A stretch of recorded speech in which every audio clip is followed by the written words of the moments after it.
Welcome to the 11th Annual How-To Festival. My name is Rich with howtoaffordhomes.com, and I'm a licensed realtor with Call It Closed International Realty. Thank you for coming out today. I'm excited to share some of these things with you. The first thing I want to show you is a picture I took yesterday. Shepherdsville. In Shepherdsville, this is the McDonald's right there on 44 East. I wonder if I can zoom in for you. Check this out, because this caught my eye. Check this out. This says McDonald's starting $15 to $17 per hour. Okay, that's good. Free meals, that's great.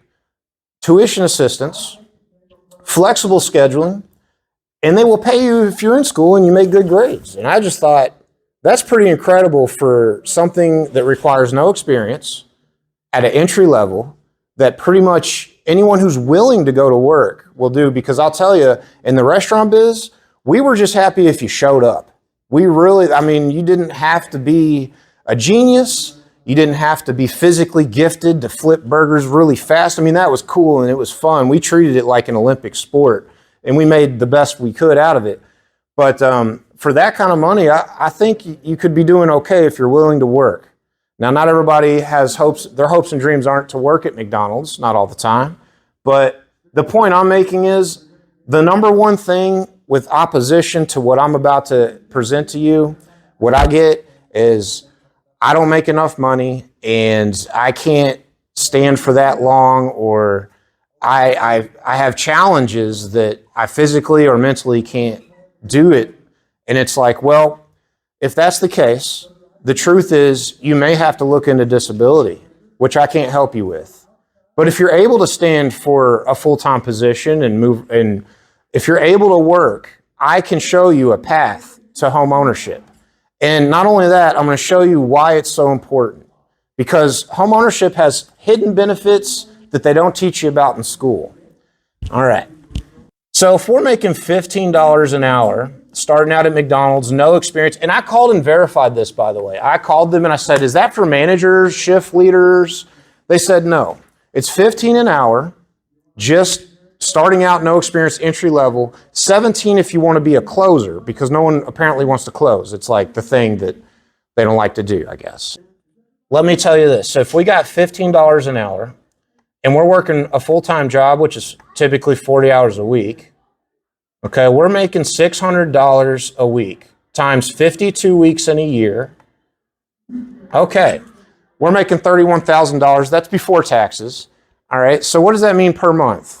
Because we want to know how much money do we have per month to be able to afford a home.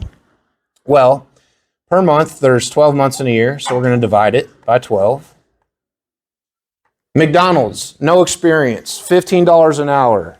That's $2,600 a month. Okay, so you want to get an apartment, your first place. You don't know anything about it. What do you need to know? The first thing you need to know is they're going to accept you if you have a good credit, or sometimes they'll overlook credit as long as your income's good. Well, what are they looking for with income? They want you to make 3 times what you're going to pay in rent. Okay, so that's 30% of your income. So what we're going to do, we're going to divide our monthly pay by 3, because they want you to make 3 times what you are paid, what you are spending in rent. So here's what they would say you qualify for in an apartment or a rental property. You could qualify for an $866 apartment, okay, at full-time entry level at McDonald's. Okay, now we can put our money towards an apartment, or we could put that money towards a house. Well, what's the point in owning a home? You have to repair it when something goes wrong, right? Right. All right. There's a psychological element to this, and there is a financial, just mathematical element to this. The number one reason you should own a home instead of paying rent is equity. And people don't know this, but here's the thing. If you own a house for 10 or 11 years, okay, and let's say your money's going as fast as it's coming in, like your bank account stays at zero. Let's talk about the psychological element to that. Well, what's the point in saving money? You might as well spend the money and enjoy it. You're already working your butt off. You're exhausted.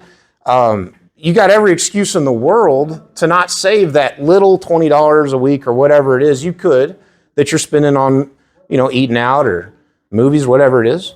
All right. But what's happening with your house when you own it is it goes up in value every year. And I mean, you might have heard the word equity, but you don't know until someone explains it.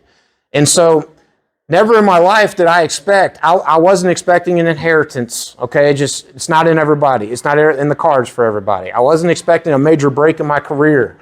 These are the only other ways that you get a surge of cash at the sum of $50,000 when you're living check to check, just doggy paddling, trying to keep your head above water. It's the only way, and it doesn't happen with rent. Okay, so the question you should probably ask is so how much do I get for how many years? Well, it doesn't work that way. Sometimes inflation is high. Sometimes it's low. The last 3 years, you could have made that 50 that I made in 10 because the inflation skyrocketed. So everything became more expensive. A double cheeseburger used to be $1. Now it's like, I don't know what it is. Is it $4, $3? What? How much, John? $5? I don't know, but it's a lot more. And that when the cost of everything goes up, the cost of property goes up, which means if you own property, the cost of that house when you sell it goes up, means you have more equity. So if you have $200,000 house and you've been paying payments, let's say you still owe every bit of the $200,000. Okay, 5 years goes by and we have crazy inflation like what happened with COVID. Now the house is worth $250,000, which is an insane number. It should take 10 to 20 years, but it's been in 3 years. This is real data. I mean, this is really happening out here. Well, now that you still owe $200,000, but your house is worth $250,000, you just got $50,000 in equity. All right. So that's why you buy a house, okay? Now, the next thing I want to talk about is consistent monthly costs, the sense of security that comes with the fact that your landlord's not going to raise the rates. They're not going to kick you out. You're the king or queen of your castle, right? No one's banging on and I think this is on my next one, so I'm going to kind of group these together. No landlord, no thin walls, where someone's banging with a broom. Keep it down up there. You can do what you want, right? So that's actually I mentioned it and I kind of skimmed past it. It was never a big deal to me, but some of the clients I've worked with, these were major things for them. I've never had to, thankfully, I only had one apartment before my wife got pregnant and we got our first house because we were both working. It's so much better when you have a partner, and I understand that's not in the cards for everyone. You may have a partner, you may not, or maybe you had one and you've been used to that life, and now the person you expected to be there for you isn't there for you, and I'm sorry. There's a lot of stuff going on, but I can still help you craft your plan no matter what you're going through. The completed mortgage, now this is fast forwarding. You get to the point where you've been paying for 30 years, okay? If you pay for 30 years, that means you didn't put anything extra. With your monthly payments, you can pay more than the minimum. If you do, you pay your house off faster. Okay. Well, in the instance that you pay the bare minimum every month, well, you're going to complete your mortgage in 30 years. The thing is, if you can do it, what you should do, and what no other realtor will tell you, because they want to sell you houses and they want you to sell your house, and what I'm going to recommend, passive income. So here's how it works. You've completed your mortgage. You're used to 30 years. You've been hammering away, paying those payments. Okay? You're now conditioned to work 60 hours, 50, 40 hours, whatever you've been doing. It doesn't seem so bad anymore. And to the younger people, they're like, this is crazy. But I'm telling you, after you've done it long enough, you just get used to it. And the day that you have worked for 30 years and you can retire, you might not want to. You might get home and get bored. I know it sounds insane, but it's like that. You get conditioned to things. But there's no point in stopping working if you ask me, this guy. What you should do is keep paying those payments. Well, you won't have payments, but you should take out another loan, buy another property, and have those payments and keep paying them. Keep going. Because now you've got another house you're paying off and building equity. All the while, you've got this other house bringing you in what we call passive income. This house is sitting there vacant. You rent it out. You can rent out a $200,000 house for $2,000 a month. It just depends on the house. You can rent out $100,000 house for $1,000 a month. Once you get to $2,000 a month, really, it gets hard for tenants to afford it. So like I have a rental property that it's worth around about $200,000 and I rent it for $1,500 a month. It's around $200,000. I rent it for $1,500 a month. So it just depends on the neighborhood and the current affordability of everything. But the lesson here is, think ahead, think about the future, which is what like no one's doing because we're all so busy, tired, distracted. No one tells us this stuff. You know what I mean? It's like the psychological element to it is it will beat you down because your bank account's at zero. Your bank account's at zero and you don't know it, but if you get in that home, it can stay at zero and you're still getting ahead. Okay. Last one, and this is again, no other realtor is going to tell you this. Okay, this is me. This is this guy's opinion. Willing a home when you make your last will and testament, to me, it's the ultimate form of parenting. All right, I don't know how many people here are worried about that or interested in that, but I'm going to go ahead and tell you my spiel. Basically, I'm not leaving my daughter money. I won't do it. The reason is I'm going to leave her property. Okay, so what happens if you leave your kids money? Well, 9 out of 10 times they spend it. Somebody tell me I'm wrong. Every time, guilty right here, guilty. We spend because here's why. When you leave someone a home, you're leaving them responsibility. You're leaving them motivation, goals. I've got to get up and get out of bed and go get money to pay at least the utilities. I might need new gutters, right? This is going to keep me conditioning my mind and my body to get money, right? Right. When we give money, we're conditioning in the reverse way. We're saying, oh, I've got a little bit of money. I can slow down. I can just take a break every time. So my suggestion is, if you can make it here, which, a lot of Americans don't, and it's sad. And we talk about the American dream, but we don't talk about the path. We don't talk about what is in that recipe, and this is key. It always has been. It's why people were traveling the Oregon Trail for free land and dying by snake bites and dysentery. This is why. It's always been integral to success in America. Property ownership. Okay. Have I motivated anybody? Okay, good. Now that you understand some of the benefits, there's more. There's tax benefits and stuff, but this to me is what's important. Now that you understand why we should do this, let's talk about how we do it. And is it possible? Because this is the next biggest pushback I get. I can't afford it. I can't afford anything, in fact. Hey, it's tough out here. It is rough out here for first-time home buyers. But I can help.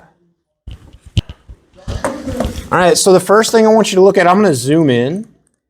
I'm going to zoom into this part on the right column. The first thing you need is a down payment on your house if you want to pursue this. Now, usually you need about 3.5% down. Okay, what's that mean? The average starter house right now is $200,000. I know that sounds like a lot, but bear with me. I got you. I got you, I promise. All right, so what is 3.5% on a $200,000 house? That's $7,000. Bear with me, I got you. Okay, earnest money, what is that? Earnest money is when you make an offer on a property. You give a check to the seller and you say, listen, seller, if I don't do what I say I'm going to do, because I'm serious about buying your house, if I just decide I don't want it no more after I drag you along for 30 or 45 days of trying to get this loan to go through, if I don't do what I say I'm going to do, you can keep this money. But if I do buy your house, I get this money back. That's earnest money. This money comes back to you. And oftentimes you can do $500. If there's another offer, someone's competing with you to buy the house, we may have to raise that so that you look like a stronger buyer than them. But for the purposes of this exercise, let's say there's not another buyer for the house. It's just you. All right. The home inspection. You can get one of these as low as around about $430. There's no getting around this one because I won't let you. You need a home inspection. You don't have to technically, but I wouldn't be doing my job if I encouraged you not to spend that money for this big of a decision. This might be the biggest financial decision you ever make in your life. We need to know what's going on with this property. And so the next thing is the appraisal. The appraisal is when the bank sends someone out to tell you your house is in fact worth what you're paying for it. Because the loan people, the banks, they will not let you buy a house for more than it's worth unless you're making up the difference. So if you're buying a house for $10,000 more than it's worth, you better come up with that other $10,000. They're not going to give it to you. So in this case, the appraisal usually, I think right now they're costing around about $600. You got to pay that too. Closing costs. Closing costs on a house like this would be roughly $5,000. Stick with me. I got you. I know. This is why I'm here. I promise. All right. So closing costs are basically administrative fees like transferring the deed from one person to another, among other things. Okay. And this is on the buyer side. Okay. We're not talking about what the seller's closing costs, just talking about buyers. Repairs. If you're anticipating this house is going to need a repair, maybe the roof is 50 years old, right? We're not, if I'm your realtor, we're not looking at that house, but this is up to you. All right. But let's say the HVAC is old, but the roof's new. So that kind of here's the thing about that. A roof, if it starts leaking, you got dry rot in the wood and the attic and the mold and the insulation. And it's like a domino effect on the house. It falls apart. A HVAC problem, which is major, it's like $6,000 probably to replace it. But I did this myself. I just put window units. They're like $200 each. AC units that go in the window and plug into the wall. Boom. Hold you over, right? It can be done. And then like the heat. Well, space heaters are about $150 each. I'm not saying these are permanent fixes, but I am saying from experience, this is what I did when I had these issues. But when my roof leaked, I would be out to eat with my family at O'Charlie's or wherever, and we, start raining outside while we're trying to enjoy our 5 seconds of peace as a family. When that rain hit outside, I was taken out of the moment, immediately worried about the house. I paused because I don't know if I can convey the emotion behind that. All right. So you got to have a realtor that's not going to mesmerize you with granite countertops and fresh paint and new carpet. You need to know about the roof, the HVAC, and the foundation. If it has a basement, watch out. It's not a matter of if it leaks. It's a matter of when it leaks. Okay. So let's say, but for the purposes of this, right now there's not a lot of buyers out there because it's so tight. So let's say there's no competition. That means you get your pick and chooses. We're going to find you a house with new stuff, okay? We're not even going to budget for repairs in this market right at this moment. Home warranty. This is optional. Sometimes it's a good idea, and sometimes it's not. Depends on the condition of the home. Probably about $650 if you want it for a home warranty. Okay. Seasoned money is money in the bank. The loan officer wants to know that you've been saving money. They don't want you to have a zero balance on your account. Usually we recommend around about $2,000 of seasoned money. Seasoned means that it didn't just appear there because grandma gave it to you, right? It didn't just appear there. It's been building for a while. Month after month, maybe it was $10 a month that went in. It doesn't matter. As long as it didn't just appear there. Now, the good news about this is this money is not being spent. It's just money you need. Does that make sense? Okay, great. Let's look at our total. All right, so anybody got $16,000 to buy a house? Not me. Let me show you a better way. All right, so check it out. We got to come over here and talk about loans for a minute. How much time do I have, Jay? All right, I'm going to make it quick, y'all. We're going to skip this part in the top left corner and go straight to credit. All right, so your credit score. Somebody that's not afraid, can you tell me your credit score if you know it? It's 800. Well, you are golden. I'm skipping you all. Anybody got a reasonable credit score like you actually made a mistake somewhere in your life, like me? No, you're too high. You are not normal. You're not. All All right, let me give you a normal credit score that I see. Oh my gosh. 550. Whoa. All right. So in the event that your credit score is at 550, well, people, you gotta understand, people are going through things, man. Divorce, bankruptcy, like it's rough out here. So, but I can help, okay? So let's say you got these different choices. There's just a few of your choices. The conventional loan is 3.5% down. In this case, it was 3% at one point. All right. But let's go for this one. So the KHC loan. The catch here is that there's zero money down. So look, let's take that away. Zero money down. A zero money down loan. But the catch is you pay an extra $85 a month until it's paid, until that $7,000 is paid off. So your monthly payment goes up, but you don't need that money in the pocket. Okay. Bear with me. It gets better. It gets better. There's another option called the USDA. Now, the USDA loan is 0% down, and you don't pay it. You don't pay the $85 a month. The catch there is you have to live outside the city limits.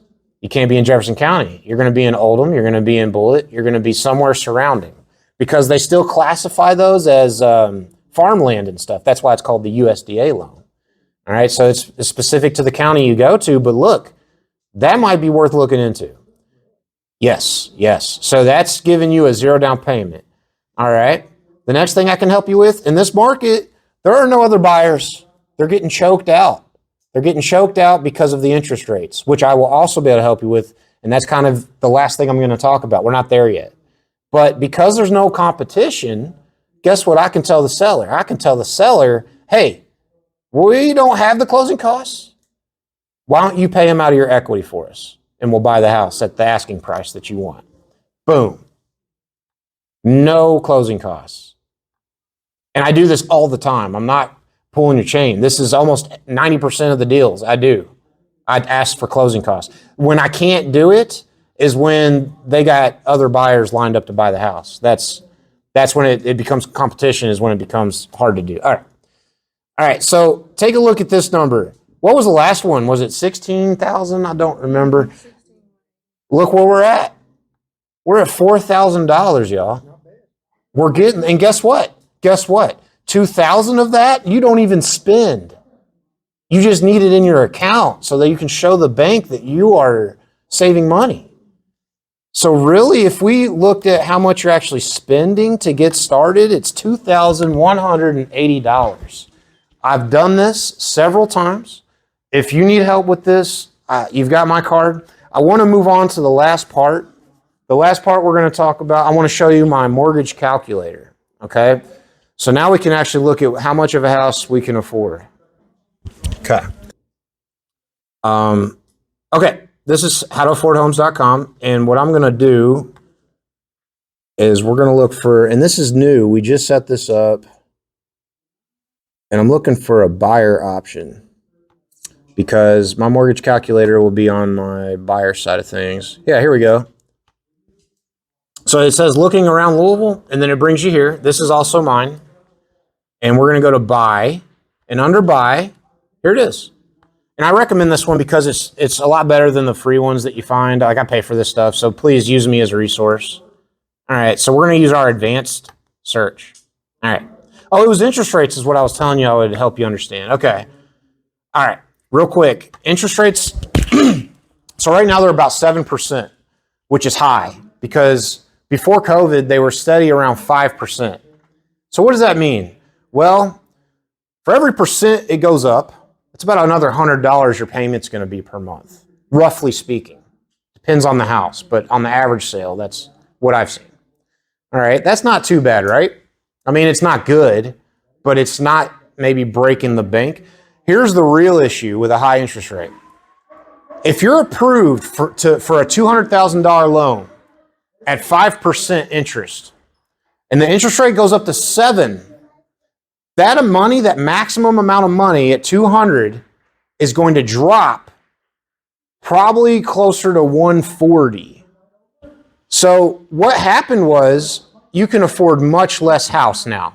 It's bad in two ways. The monthly payment's more, and you can't buy as nice of a house. That's a twofold problem because now The homes, the average like starter home in Louisville is like 200,000. Now that's an average, it's a median number. So that's not to say you can't find a nice house in Shively for 150 or maybe Fairdale, right? Or there's areas that I would recommend that you can still find something cheaper, but honestly, usually people want to work close to where their parents live. They want to work close to where they want to live close to where their parents live. They want to live close to where they work. So they're not so picksy choosy. You're going to end up, roughly speaking, probably going after a $200,000 property. So can you get approved? Can you afford it? Let's see the monthly payment. All right, let's type it in. So we got a $200,000 property. This is just for the simplicity's sake.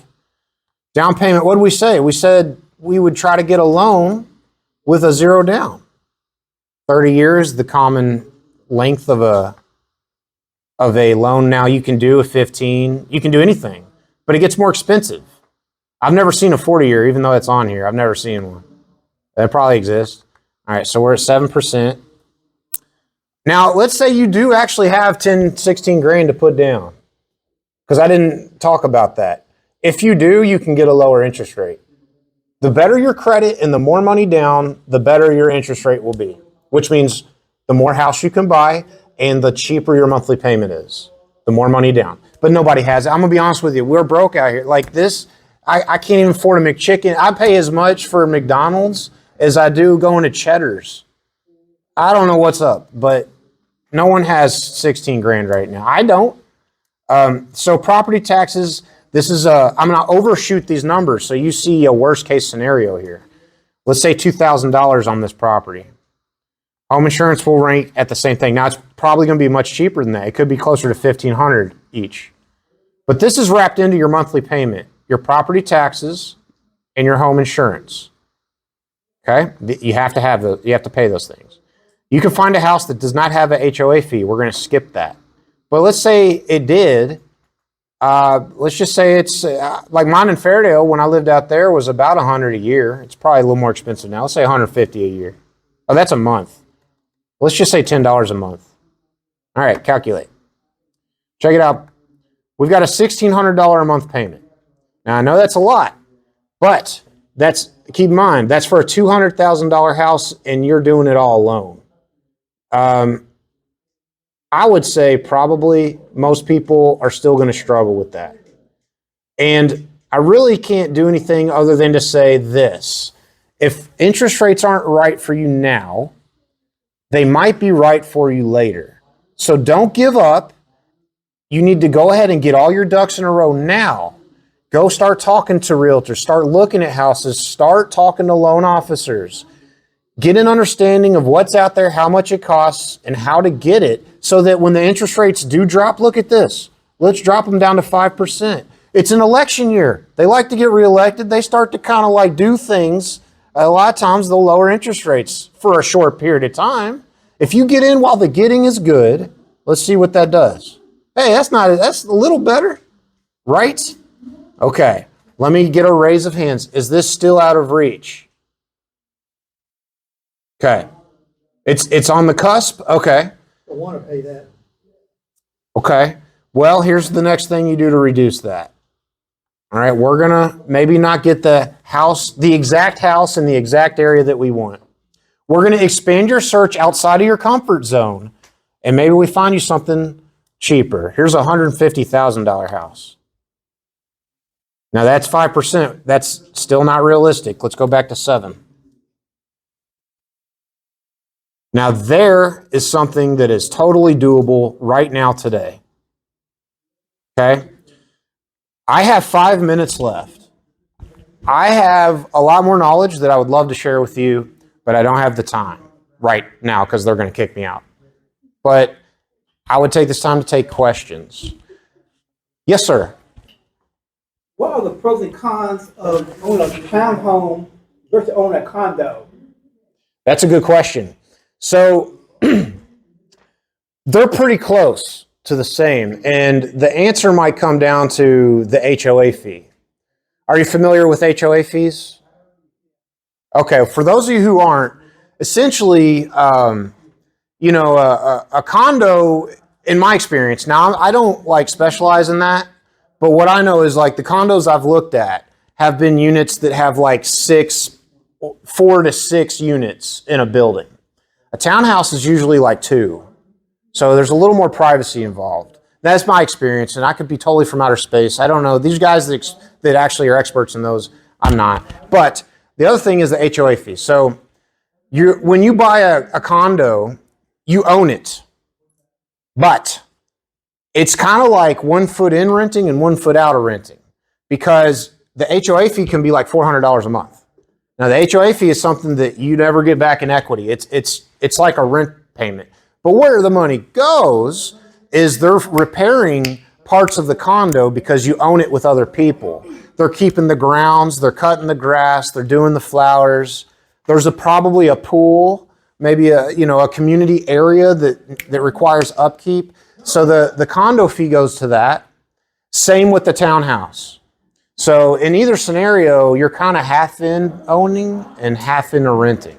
Because look, here's the bottom line. The day you pay that off, you're still going to owe $400 a month or more in HOA fees. When you pay off your house, you're done. I mean, you have property tax and insurance, but you have that on the townhouse condo as well, on both. But it's a great option for people who can't quite get into a house, like a single family home, because of what we just looked at, the $150,000 to $200,000 that's why I asked, is this still out of reach? Because your next option is to go down to like $100,000 and buy a condo or a townhouse. And then you got your foot in the door building equity. It's not as ideal, but still worth it. Any other questions? Yes?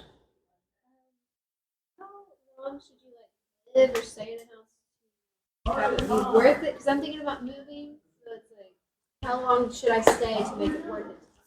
Such a good question. All right. You can sell your home tax-free, but you have to live there at least 2 years. Do not sell your house before you've lived there 2 years. Also, make sure that you have 2 years of solid work experience without large gaps in unemployment. Because when you go to buy your new house, you're selling this one, but you're buying that one, you need 2 years of work experience for them to approve you for a loan. Right? So for 2 years, you need to live in that house and work. Yes? I guess I never really knew that you could work with a realtor to like look at homes. Is a thing. It is. Now, some realtors won't give you the time of day. I mean, look, realtors are trying to sell houses. Like, they want sellers because they get to sell a house and sell it. So they sell you a house and then sell your house. That's 2 sales. I started as a first-time homebuyer specialist. And I have a passion for it because of my journey, my personal journey. It changed my life. I'm telling you, I hated my job. I can't express it. I had to do it. Leader of the family. I was not good from a mental health. I had to detox. When I came home and quit that job, I was still conditioned to be in a bad mood. I woke up and I was in a whole new world, but still my body was saying it's time to be stressed. Like, it took me a year to shake that feeling. Sorry, that's my ADHD again. What was your question? I apologize. Working with a realtor to look at homes without being in the process.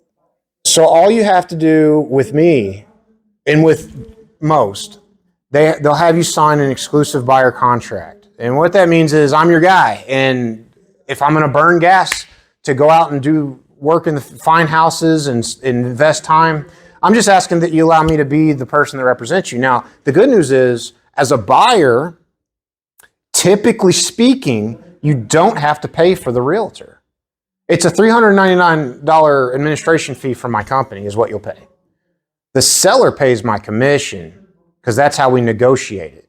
And that's like 99.999% of all sales is the seller pays. And they don't like that. And they don't have to do it. They can market their house and say, we're not paying realtors. And that's fine. But here's what I would say. If you're selling a house, don't do that. And if you're buying a house, don't do that. And here's why. And I'm not just saying, again, I'm not trying to sell you anything. Here's the truth. A buyer right now has no idea what they're getting into. They're making the biggest, most stressful decision of their life, and the realtor brings to them all of the experience with contracting. So you shouldn't be worried about lawsuits and stuff. You got professional contracting, professional negotiation. They'll sell your house for more than you will, period. Now, they're going to ask you for commission, but they'll sell it for more. And they'll teach you how to sell it quickly if you're on a time constraint.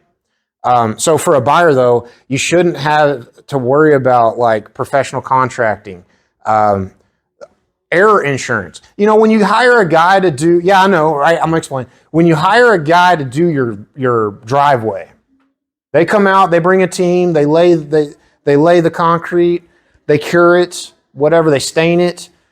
You don't hire an uninsured company to come do that, because when someone slips and falls and breaks their neck, guess who's liable? Right, the homeowner or whoever asked for the work, right?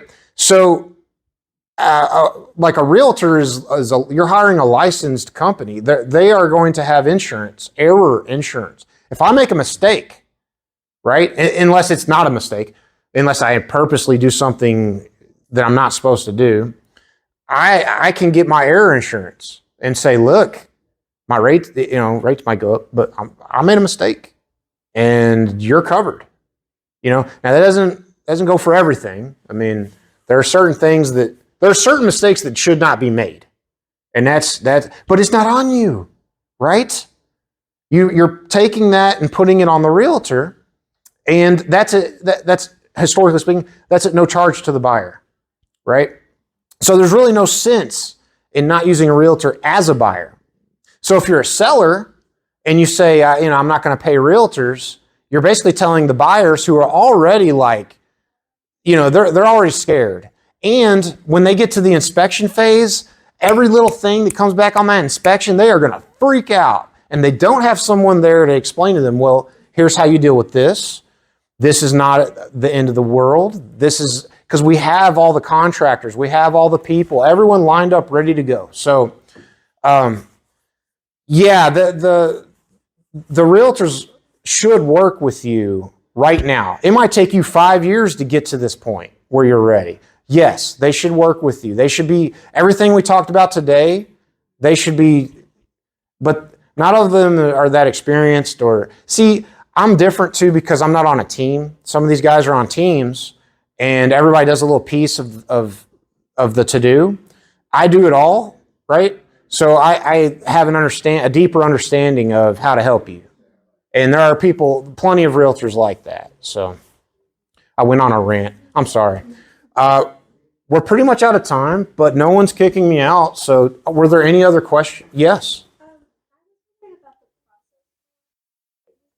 Are we able to find that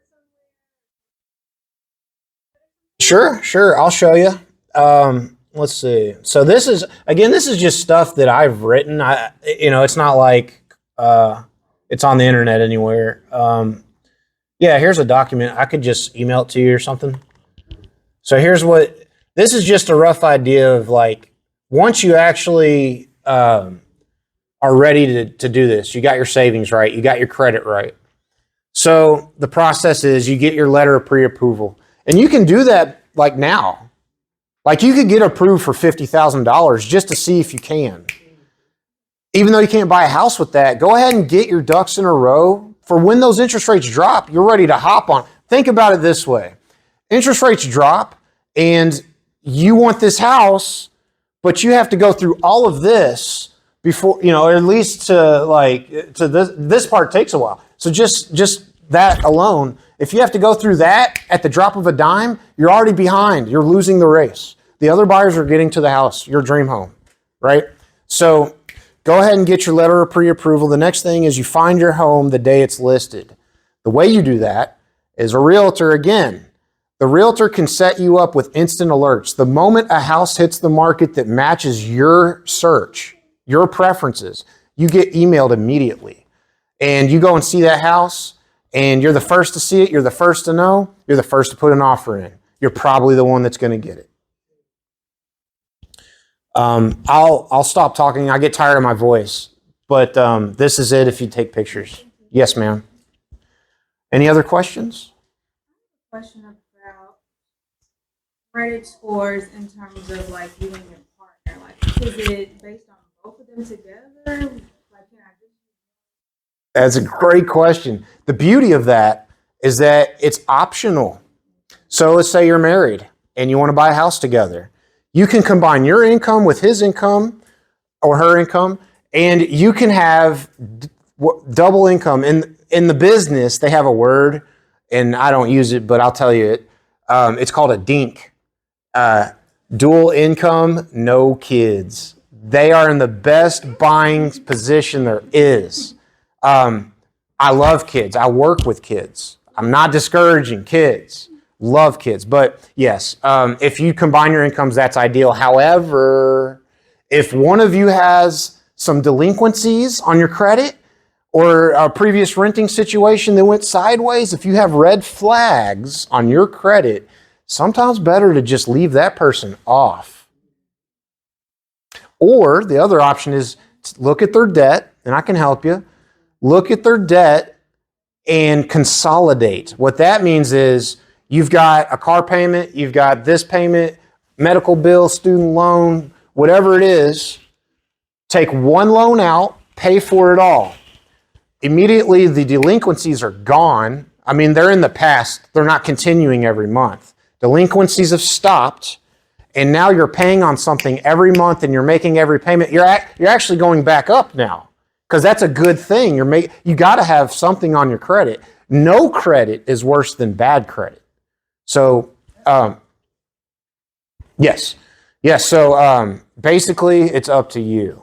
so you can use two incomes but not both credit Well, if you pull someone in to use their income, you have to also use the credit score. So you have to kind of decide, do we want to repair your credit and use us both, or do we just want to use my income and my credit and leave you off? It just depends on how much your debt to income is, right? So that's a conversation for another day, because, and I can help you, and I'd love to, but it's just a lot. All right, I'm out of time. Thank you so much, everybody. Thank you so much.